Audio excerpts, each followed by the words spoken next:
Et je propose que nous commencions tout de suite avec notre première intervention. Donc Clément l'a présenté rapidement tout à l'heure, mais je vais représenter Adrien. Donc Adrien Badevant va s'exprimer en premier. Adrien est avocat au barreau de Paris. Il est spécialiste du droit, des nouvelles technologies en particulier.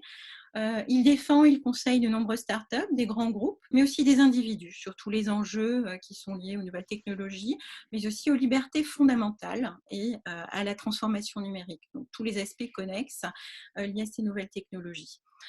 Il intervient évidemment sur les questions juridiques liées au big data et à l'innovation. Clément l'a dit tout à l'heure, il est l'auteur d'un livre remarquable, L'Empire des données, et c'est sur la société, les algorithmes et la loi, qui est publié aux éditions Don Quichotte, au Seuil, et qui a été publié en 2018. Donc nous vous recommandons chaudement la lecture.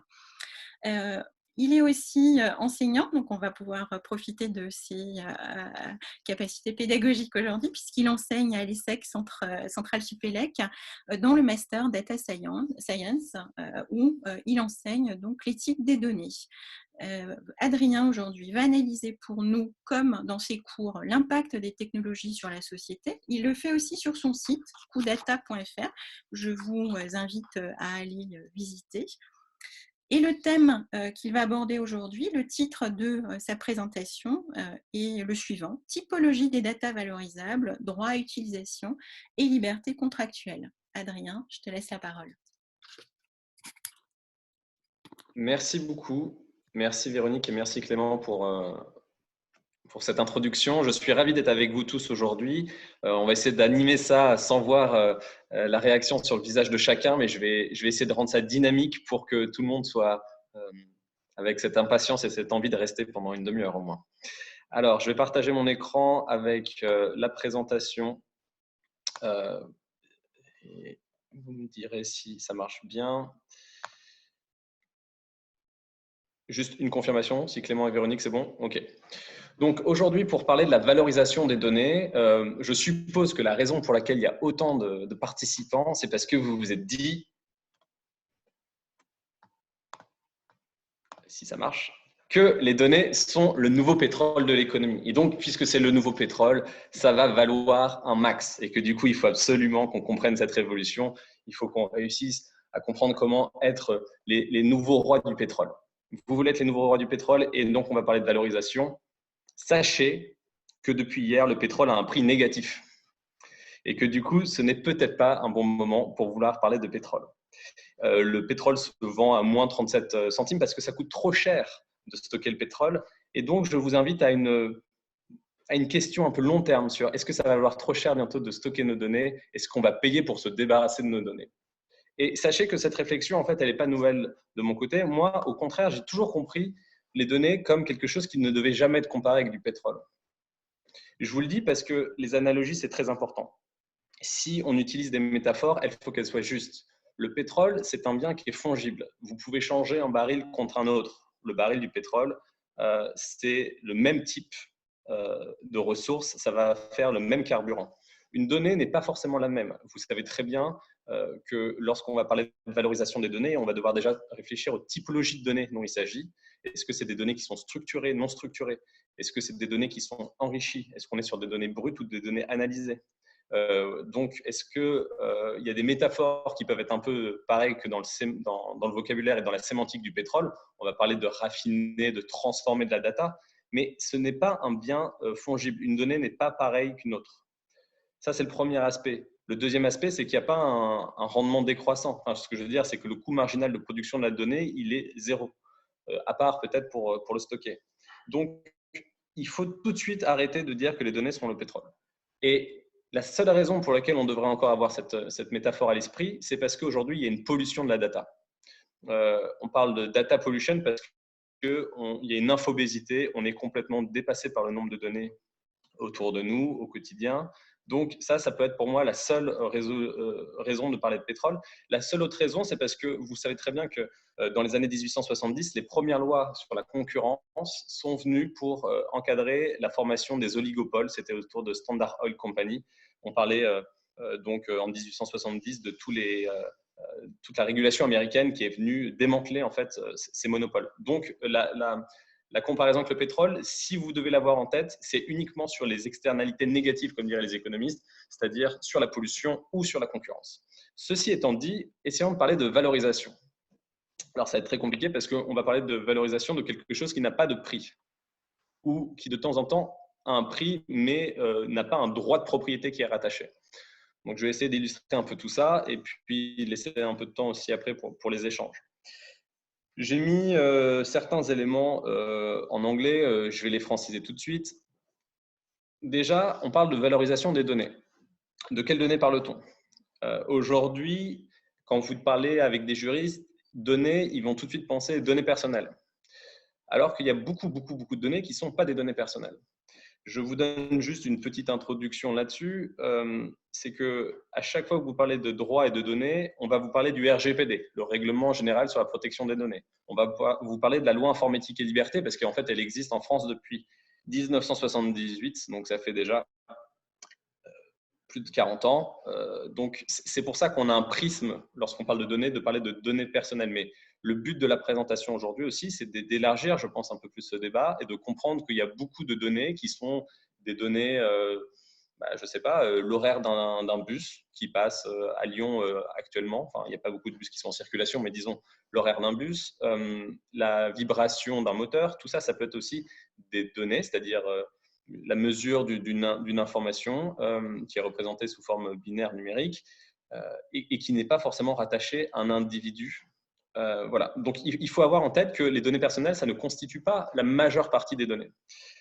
Le RGPD, tout ce qui est loi informatique et liberté, ça s'applique uniquement aux données qui permettent d'identifier directement ou indirectement un individu. Parmi ces données personnelles, il y a des sous-catégories. On parle de données sensibles, notamment, c'est les données de santé. Il y a des données de localisation, il y a du profilage en fonction de votre, je sais pas, votre niveau d'attention tout de suite ou de votre capacité à rembourser un crédit. On oppose ces données aux données qui sont dites anonymisées ou anonymes.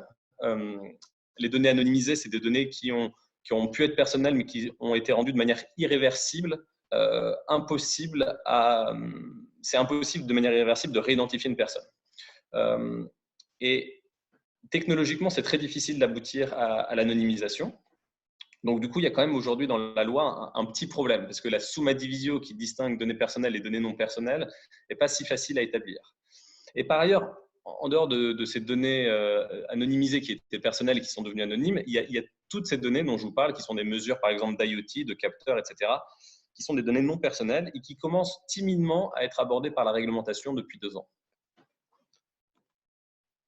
Donc, je voulais commencer ces premières minutes par vous rappeler premièrement que la donnée n'est pas le pétrole, que la donnée n'est pas toujours personnelle et que demain, ce que va faire l'Europe, parce que les directives et les règlements se font au niveau européen et c'est ça qui, depuis plusieurs années déjà, influence le cadre national en France et dans les autres pays États membres de l'Union, c'est que bientôt, il y aura un régime général qui va intégrer à la fois ces aspects de données personnelles et ces aspects de données non personnelles.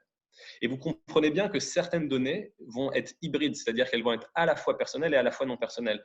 Et donc, il va falloir voir comment tout ça se compose. C'est très important d'avoir tout ça en tête. Ça, c'était, je vais vous présenter rapidement ce que la Commission européenne avait à l'esprit depuis février 2020. Donc, c'était il y a quelques mois seulement.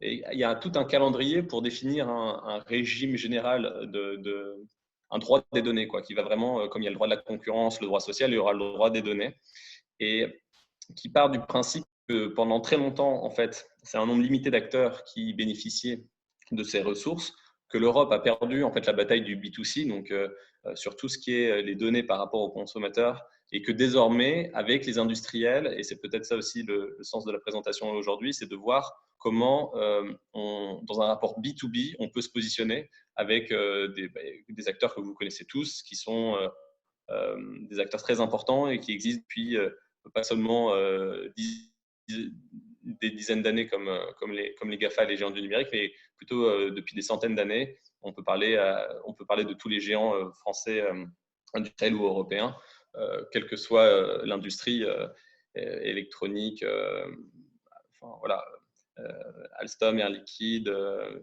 on peut en citer de nombreux. La volonté, c'est de promouvoir un partage et, comment dire, une incitation à partager la data. Et donc, la Commission européenne a vraiment défini une stratégie de la data, avec des scénarios qui sont avec des acronymes un peu nouveaux. On parle beaucoup de B2B et de B2C, mais maintenant, on va parler de G2B. C'est le partage de données entre des acteurs privés et le gouvernement ou des institutions publiques. Donc, ça va dans les deux sens. J'ai mis les 4 scénarios qui étaient là. C'est assez intéressant, le G2B ou le B2G, parce qu'on parle aussi de valorisation, pas seulement dans un sens monétaire, mais c'est toute la tendance actuelle du data for good. Quand vous réfléchissez dans le cadre du Covid-19 à des plateformes de partage dans une perspective open science, etc., vous avez peut-être besoin de partager ces données. Donc, vous comprenez bien, si on essaie de problématiser, que derrière, la question, c'est de savoir comment on va réussir à valoriser de la data, comment on va pouvoir inciter des acteurs dont les intérêts ne sont pas forcément alignés à partager de la donnée, tout en créant des mécanismes de juste rétribution ou de juste, voilà, de juste partage. Et donc là, on va après discuter ensemble un peu juridiquement comment cela pourrait se créer. Donc, les grandes comment dire, lignes directrices, c'était en fait d'avoir un cadre général de la donnée pour 2021. Mais ça, c'était, comme on dit en anglais, BC, pas Before Christ, mais Before Coronavirus. Donc maintenant, tout a été décalé d'1 ou 2 ans. On ne sait pas exactement combien de temps ça va prendre. Pour vous donner un ordre d'idée, le RGPD, ça a été proposé en janvier 2012, le 22 janvier 2012. Ça a été adopté le 16 avril 2016 et c'est entré en vigueur en mai 2018. Donc, ça prend 5-6 ans entre les débats et la mise en application d'un texte. Le but aujourd'hui, c'est de trouver la mise en application d'un texte sur toutes les données qui pourraient être aussi des données industrielles. D'accord ? Et ça, quel que soit le secteur. Donc, je ne sais pas exactement qui y a dans l'audience. J'imagine qu'il y a à la fois des professionnels, à la fois des étudiants, mais quelle que soit en fait votre activité professionnelle aujourd'hui, que vous soyez dans ce qu'on appelait auparavant le secteur primaire, agriculture, secondaire, industrie ou tertiaire, vous voyez avec les 9 Areas of Public Interest de l'Union européenne que tous les secteurs sont vraiment concernés. Aujourd'hui, le partage et la valorisation des données agricoles, c'est un sujet gigantesque. C'est un sujet d'ailleurs qui est passionnant parce que vous avez des acteurs qui, si on caricature un tout petit peu, sont au départ pas des acteurs qui sont vraiment très au fait des aspects technologiques. Enfin, je parle de nouvelles technologies, je ne parle pas des technologies propres à tout ce qui est la production agricole, bien sûr. Donc, en fait, il y a des acteurs, des entrants qui vont arriver avec des logiciels qui vont vous dire on va vous permettre de mesurer dans vos champs au centimètre près quel engrais il faut mettre, etc. Sauf que l'acteur va arriver avec son logiciel, va choper la donnée et la donnée mesurée du champ, en fait, après, on la lock dans un environnement fermé. Et donc, se pose la question de qui est titulaire de quel droit sur quelle partie de la donnée. Est-ce que donc ça c'est peut-être dans le secteur primaire. Dans le secteur secondaire, la question qui peut se poser, c'est vous êtes une personne qui fournit, vous êtes une entreprise privée qui fournit des capteurs, de l'IoT, et on a une autre qui fournit les algorithmes d'analyse. Les algorithmes d'analyse sont par exemple du machine learning qui apprend sur des données brutes fournies par l'IoT, qui est titulaire des données analysées, c'est-à-dire des données transformées, sachant que le modèle du machine learning va se nourrir de la donnée brute. Donc, est-ce qu'on considère même que le titulaire de la data en input, en entrée, a permis la consolidation et l'apprentissage de l'algorithme et du modèle? Vous voyez, je pourrais aller vraiment dans le détail de toutes ces questions. C'est des sujets sur lesquels j'interviens fréquemment, pas en tant qu'enseignant, mais en tant que praticien. Donc, il y a beaucoup de questions derrière. En 20 minutes, c'est impossible de toutes les évoquer, mais je vous donne déjà quelques façons de les illustrer et de les problématiser, mais je serais ravi de répondre aux questions. Donc, je voulais vous demander, sur la courbe de Gartner que vous connaissez, à quel endroit vous vous situez aujourd'hui? Moi, je pense que le partage de données industrielles, c'est en haut de la courbe. On est pour 2020-2021, on est en haut de la courbe. Ça, c'était une toute petite aparté sur… je vous la laisse. Je sens que ça… En tout cas, je vois que Véronique et Clément, ils se demandent s'ils sont sur des points rouges, jaunes. On ne rentrera pas dans le détail. Mais ce que je voulais dire, c'est que la question principale qui se pose aujourd'hui, c'est la question de savoir comment résorber cet écart entre le fait qu'il existe déjà un marché de la donnée, c'est-à-dire qu'économiquement, ça a une valeur d'échange, c'est échangé. Une donnée en soi, en fait, n'a même que très peu de valeur, hein. Vous savez que quand vous, sur le dark web, quand vous voyez les prix des données les plus chères, c'est les données médicales ou les données financières, mais une donnée en soi, un numéro de téléphone, une donnée de carte bleue, ça vaut presque rien. Vous serez vraiment très surpris de voir le prix à l'unité. C'est vraiment epsilon. Donc, ce qui est intéressant, c'est que déjà, le prix de la donnée en soi est très bas, mais il y a quand même un marché de la donnée qui existe, hein. Il suffit de voir dans la publicité programmatique, ça fait des années que vos données, sans que vous le sachiez vraiment, sont vendues à prix d'or. Mais il y a donc une valeur économique, mais il n'y a pas de valeur juridique, il n'y a pas de droit de propriété juridique. Ça, c'est assez intéressant. Donc, sans trop vous faire mal à la tête avec des concepts ésotériques et abstraits juridiques, je voudrais juste vous dire qu'il n'y a ni de droit de propriété au sens civil, que vous devez tous connaître, plus ou moins, c'est l'usus, l'abusus, le fructus.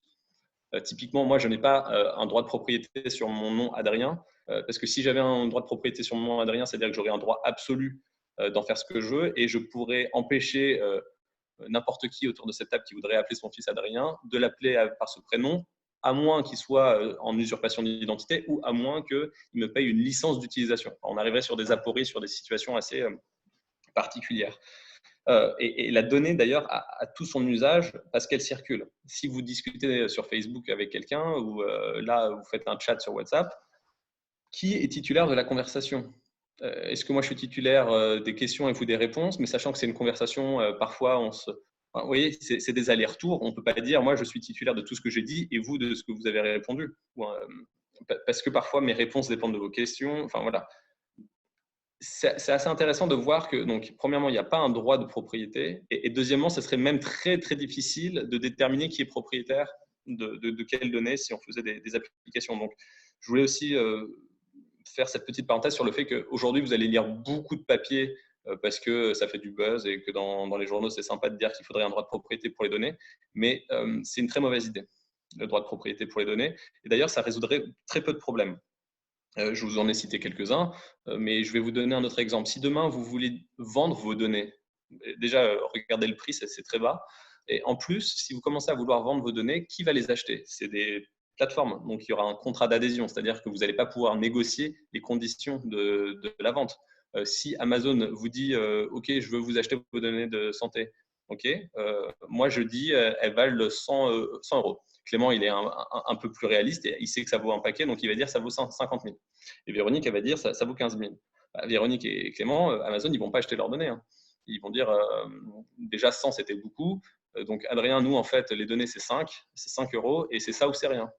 Donc, c'est ce qu'on appelle un déséquilibre significatif entre les parties. Vous n'aurez aucune marge de manœuvre de négociation. Donc, le droit de propriété ne va pas résoudre la question principale qui est celle du comment reprendre le contrôle sur ces données. D'accord ? Les questions plus intéressantes qui se posent, c'est des questions de droit contractuel, de droit de la concurrence. C'est notamment les questions de propriété intellectuelle. Donc, pareil, vous n'avez pas une propriété intellectuelle sur vos données, parce que la propriété intellectuelle, ça nécessiterait de démontrer une originalité. Adrien, ce n'est pas un prénom très original. Donc, je ne peux pas dire que le régime de la propriété intellectuelle va se calquer parfaitement. Mais par contre, il y a certaines choses dans la propriété intellectuelle, comme les œuvres dérivées, la façon dont on transforme les données, les œuvres collectives, les œuvres collaboratives, qui pourraient être des mécanismes intéressants. Si ça vous intéresse, d'ailleurs, on pourra en discuter par la suite, mais qui pourraient être des mécanismes qu'on peut calquer dans les contrats multipartites sur la valorisation des données. Pour vous le dire très concrètement, la question demain, ça va être une question de savoir si un grand opérateur télécom va pouvoir partager ses données avec, par exemple, un constructeur de pneus. Est-ce que le fait de partager les données de localisation avec les données d'usure d'un véhicule vont permettre d'induire des nouveaux schémas, quelle que soit la finalité, hein, ça peut être de sécurité routière, des profilages comportementaux sur des tendances de patterns d'achat, etc. La question qui se pose pour ces acteurs, c'est si moi je partage, est-ce que l'autre ne va pas prendre toute la valeur de ma data alors que j'ai fait un investissement un peu substantiel, qu'il soit matériel, humain, financier, depuis un certain nombre de temps?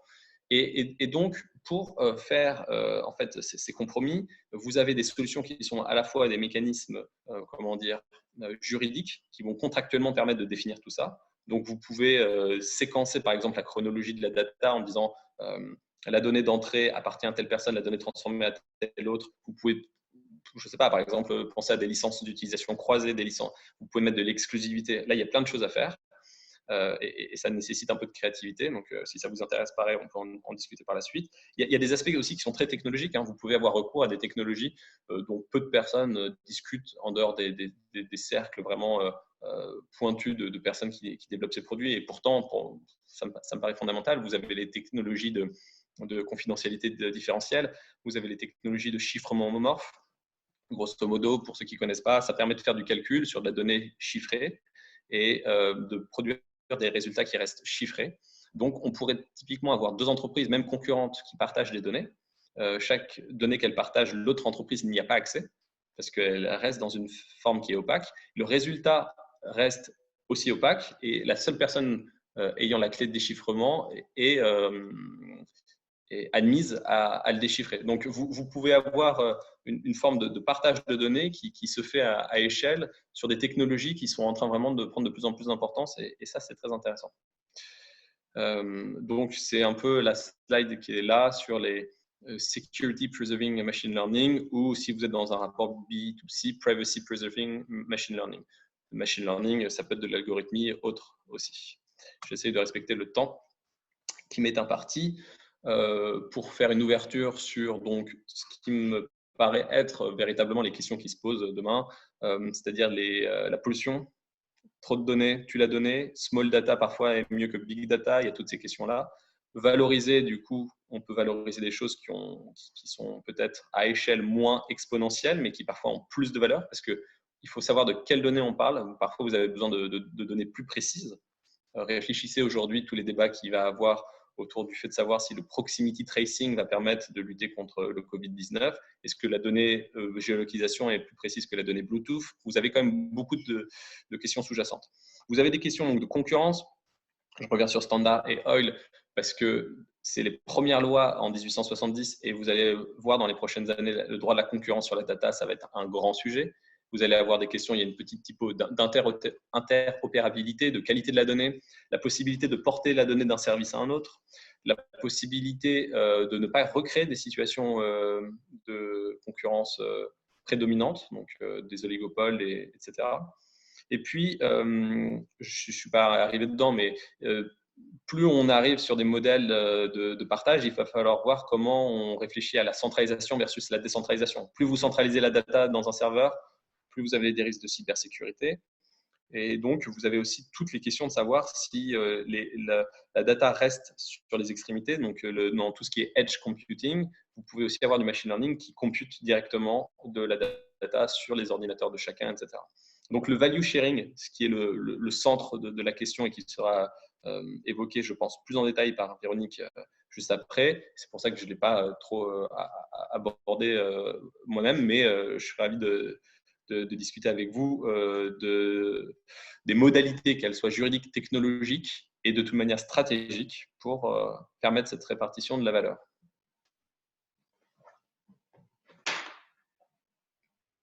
Je ne sais pas si Merci. Voilà. Merci Adrien. On remettait juste nos micros. Écoute, très intéressant. On a eu une question, juste un peu de précision. Est-ce que tu peux rappeler les deux technologies de partage des données que tu as citées? Je pense que Olivier veut dire les technologies qui permettent de partager les données en préservant la confidentialité. Oui, ça dépend de ce qu'on veut faire. Alors, il y a des technologies qui s'appellent des technologies de differential privacy. Il y a des technologies qui s'appellent le chiffrement homomorphe.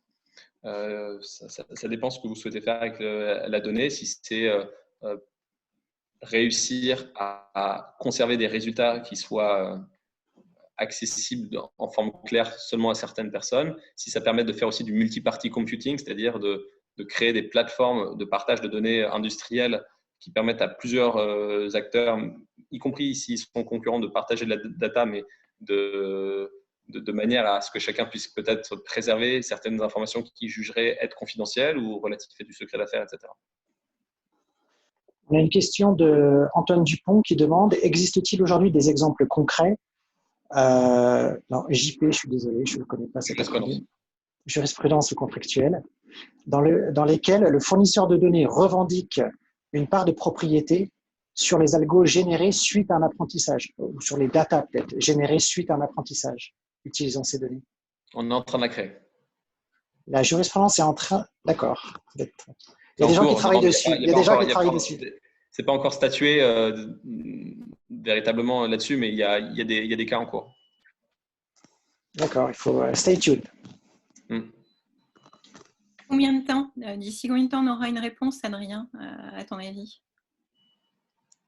Sur la perte de valeur de la donnée comme le pétrole? La jurisprudence?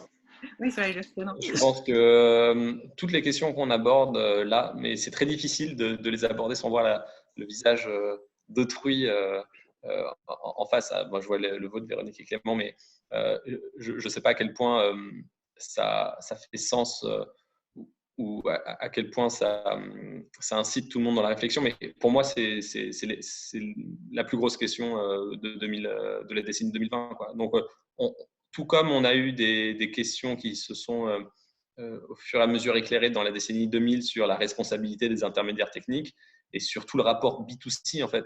Là, aujourd'hui, sur la data B2B, ça va s'affiner au fur et à mesure des mois et des années pendant toute cette décennie.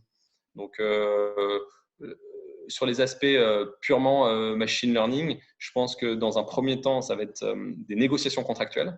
Après, il y aura de plus en plus de compliance, et la compliance, une fois que la conformité ne sera pas atteinte, il y aura de plus en plus de contentieux. Ça va suivre une phase, comment dire, il y aura les acteurs qui vont mener ça dans leur pratique contractuelle, et après, quand ça va partir en litige, là, il y aura des décisions de jurisprudence et il y aura du contentieux, mais c'est dans ce sens-là. Alors, on a une question de Louise que je reprends vraiment à mon compte, puisque je pense qu'il y a un point clé de ton discours. Ça vaut vraiment le coup d'en remettre une couche. C'est si les droits de propriété ne sont pas définis, tu nous as expliqué que c'était difficile et éventuellement même pas une bonne idée. De quel droit parle-t-on quand on parle des droits et des titulaires de droits sur la donnée générée par un algorithme? Je pense que ça serait bien de nous le redire. Et ça, c'est la valorisation de la réponse. C'est une question c'est une question sur laquelle il y a peu de personnes qui réfléchissent. Donc, je veux bien en discuter par la suite, mais il y a les mécanismes contractuels précis. Je ne peux pas vous dire en 30 secondes. J'ai eu l'occasion d'y réfléchir assez en détail, mais grosso modo, il faut réfléchir à des mécanismes qui actuellement, vous savez, le contrat, c'est la loi entre les parties. Du moment que ce n'est pas contraire à l'ordre public, vous avez une marge de création qui est assez grande. Et donc, il faut réfléchir à des mécanismes de rétribution respectifs qui peuvent se baser sur différentes stratégies.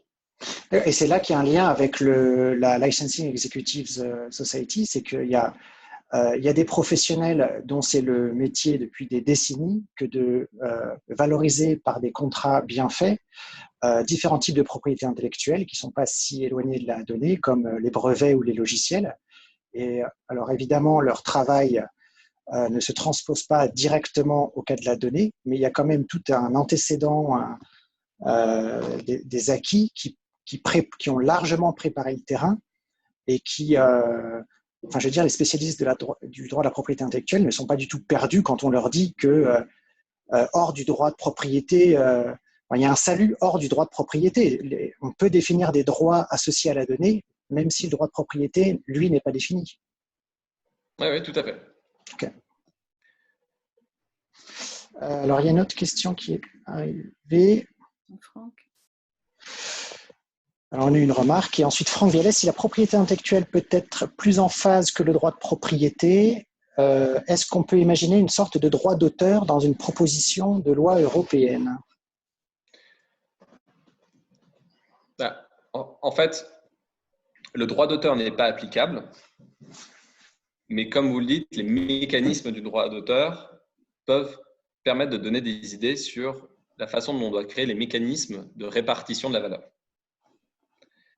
Donc, il ne s'agit pas de répercuter exactement le droit d'auteur, parce que c'est encore une fois le droit d'auteur, comme vous le savez, parmi les droits de propriété intellectuelle, c'est un droit qu'on appelle la propriété littéraire artistique qui se fonde sur l'originalité. Et il y a beaucoup de données qui ne sont pas originales, hein. Le big data, quand vous collectez toutes les horaires de bus, tous les, je sais pas, sur des rails, les vibrations, les pannes, etc. C'est pas de l'originalité tout ça. Et même le droit de base des données, c'est pas après, c'est pas sur l'originalité non plus. Là, on est sur la constitution d'une base avec un investissement de temps, donc le critère change. Donc, ce que je veux dire, c'est qu'on peut et c'est lié aussi à la question précédente. En fait, on peut s'inspirer de ces mécanismes-là pour créer un nouveau droit qui sera un peu, pas un droit sous généris, mais qui, en fait, toute l'originalité des mécanismes de négociation contractuelle de prochaines années, tout comme dans les années 90, il y avait beaucoup de contrats IT, qui va héberger je ne sais pas, les centrales d'achat, les réservations de Air France en ligne, etc. Qu'est-ce qui se passe en cas de panne? Là, vous allez avoir la même chose avec des nouveaux mécanismes qui vont se créer spécifiques sur, en fait, notamment le partage de données, et d'une part, et d'autre part, la détermination de qui est titulaire de quel aspect dans l'interaction données-algorithmique. Ok, merci beaucoup Adrien, et je propose qu'on s'arrête là pour les questions-réponses.